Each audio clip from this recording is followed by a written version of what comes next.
just have to say, when I was 40 with 6 kids, I had worked at the United Nations, and I went back to get a graduate degree at a local university.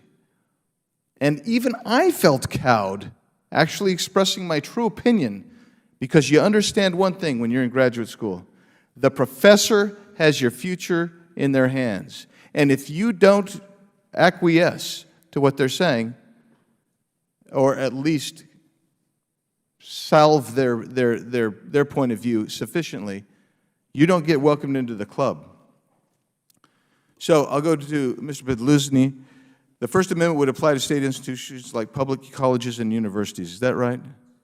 And can you, and you're going to need the mic on. Yeah. Can you explain the importance of free speech in our society, particularly on college campuses, and the dangers to civil society where we stifle that free speech? Absolutely. As Chairman Raskin pointed out, we need to learn to tolerate the speech that we abhor. That's the only way to rebuild a civil discourse. And the only way for that to occur is for us to feel like we can talk to people who disagree with us fervently, to learn that they're people of goodwill who often want the same good things for society, but just have different ways of getting there.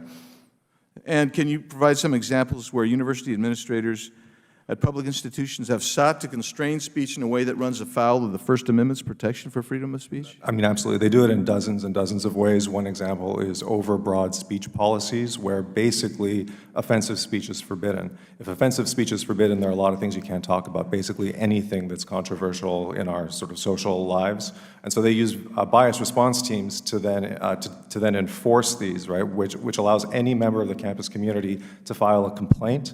The process to investigate the complaint is then deliberately burdensome, right? So you're called to, sometimes police officers are actually on these committees as well, but you're called to have a discussion with the dean. Often it goes public, they publicize it, there may be social media involved from other students who are bystanders, and the goal is to destroy the reputation of the conservative student.